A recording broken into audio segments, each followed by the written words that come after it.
made sense to us to hear what work is being done among Renaissance scholars of English literary culture on the love arts, defined as we are here in terms of institutionalization, teaching and learning. I'm going to briefly introduce our four speakers right now, and then we'll just go in that order, have their provocations or their provocative statements.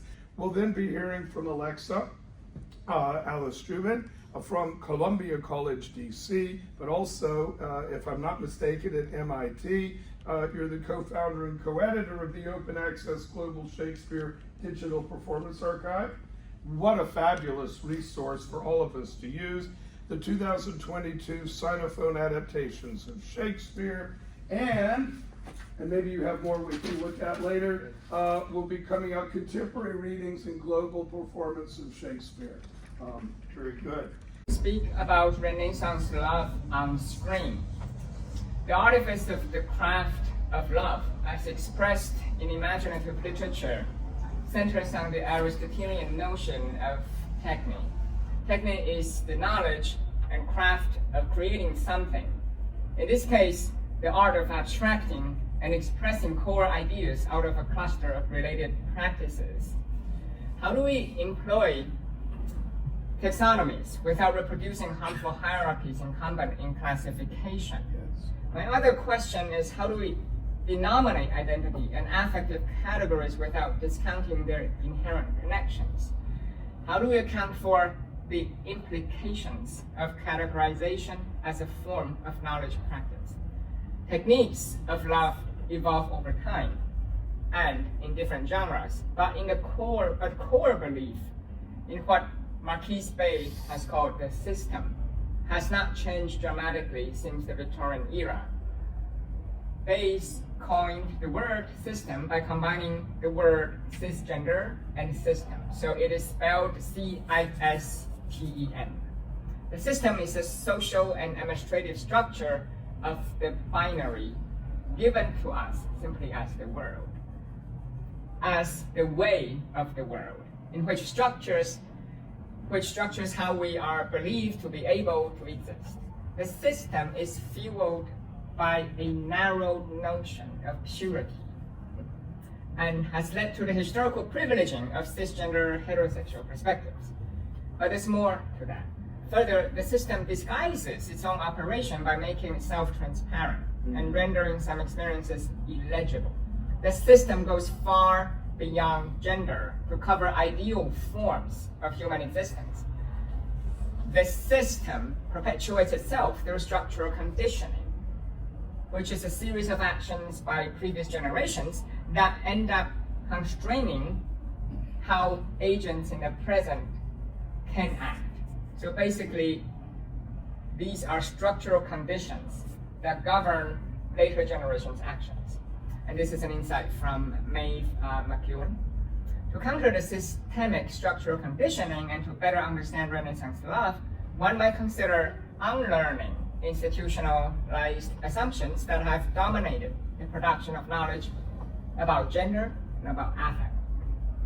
I'm developing a theory called trans as method to trace tacit transness in the articulation and artifice of love in works that involve cross-gender roles, but actually this can be applied to any kind of works. Transness refers to a broad range of identitarian practices beyond simply gender assignment or reassignment, as theorized by Jack Halberstam and Judith Butler. Trans as method involves the use of transitory perspectives to examine race, gender, class, imaginary spaces, cinematic spaces in the system. Transness points to transient and fluctuating human experiences and life stages. One's social positions and privileges are temporally circumscribed and situationally defined. Life is transitory in nature. Becoming aware of the transness can be a first step to dismantling the system that makes the erroneous assumption of permanence and binarism.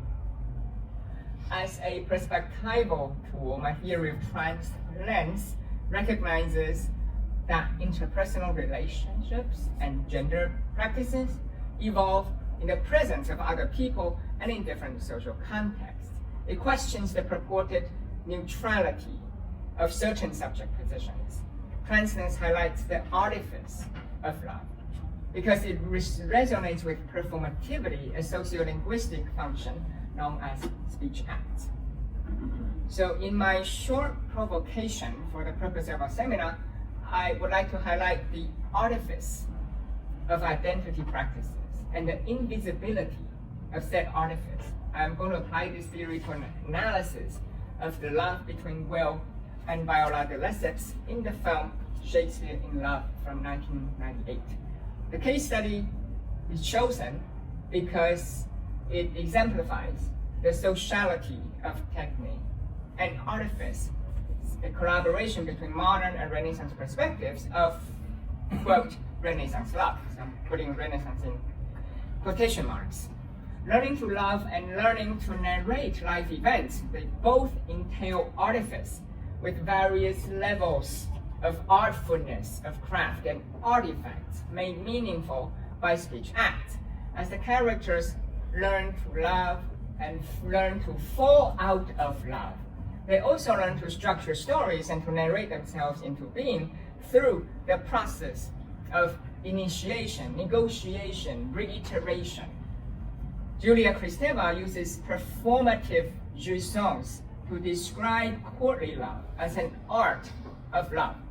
Through stagecraft within the film's universe and through filmcraft, from audience's perspective, these characters learn and unlearn how they see themselves, how they are seen, and their relationships to others, as well as how their images are represented, centering on Will's romantic relationship first with Rosalind, then with Viola de Lesseps, and briefly with Thomas Kent.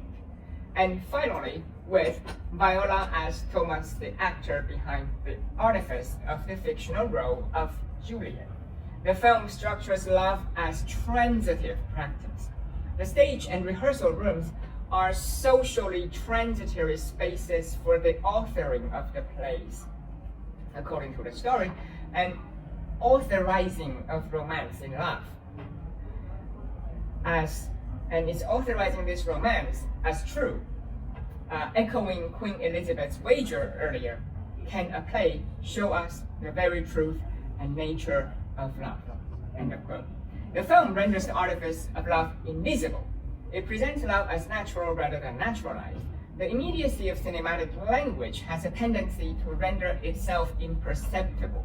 Film craft does not generally draw attention to itself as a narrative device.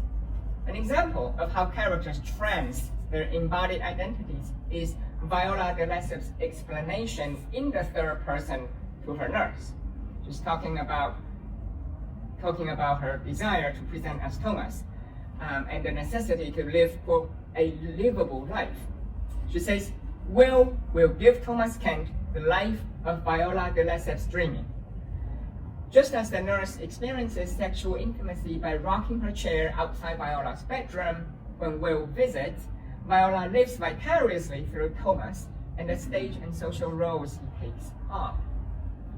Even though Thomas seems to be a role that is cordoned off temporally to serve dramaturgical purposes, it is an example of tacit representation of transness.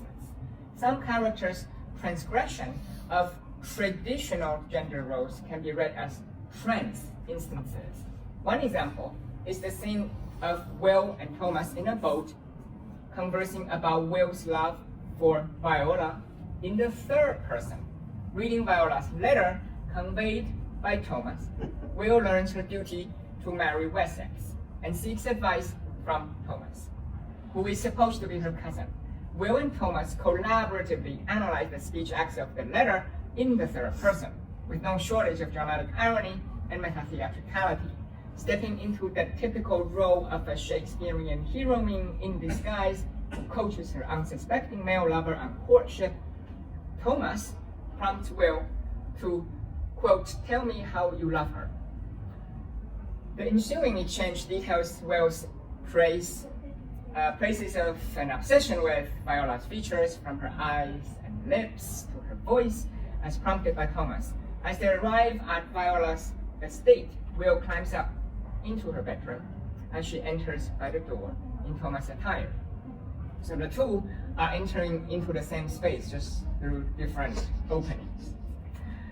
Their questions to each other in this instance, once they enter the room, they question each other, but they do so in gender-neutral terms. And they do not recycle anti-trans tropes of gender reveal or accusation of deception. No, this is the first time where Will is finding out that Thomas is also Viola. So as Thomas walks through the bedroom door, which is a transitory gateway or a Foucauldian, heterotopic space, it's a space that leads to other spaces. Viola emerges like a theatrical role to meet her idol, whom she names in the third person as the, quote, author of the plays of William Shakespeare. Viola's bedroom is a transitory space where the two converge to go through further transformations. The artifice of the speech act of off-stage love is mapped onto the artifice of a stage play. Performativity produces ambient conditions of love. The instance of Renaissance love art, Onscreen, demonstrates that there was nothing natural and destined about learned, pleasurable attachments. So basically, I'm trying to demonstrate how perhaps, as cliche as it sounds, as we study Renaissance art, we cannot unplug ourselves from the historical distance. Perhaps with all the flaws of this film, our operation in the end may not be so dissimilar from modern reimaginations of Renaissance art. Great provocation, and I'm intrigued with the trans method, and the example was really compelling. I have just a very simple theoretical question. How would you distinguish the trans method that you're working out from, say, Judith Butler's performativity, which says that all gender's performative? So what would be the added difference, or how would you distinguish your project from Butler's? So I am trying to reinscribe the body into the discourse of sex and gender. Butler, as we know, has inherited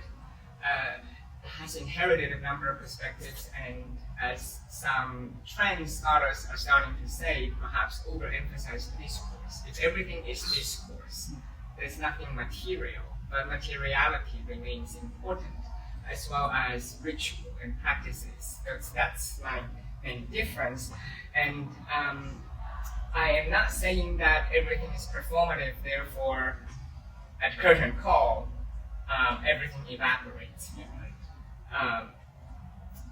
But rather there's something else, like for instance here, that something offstage that is driving this as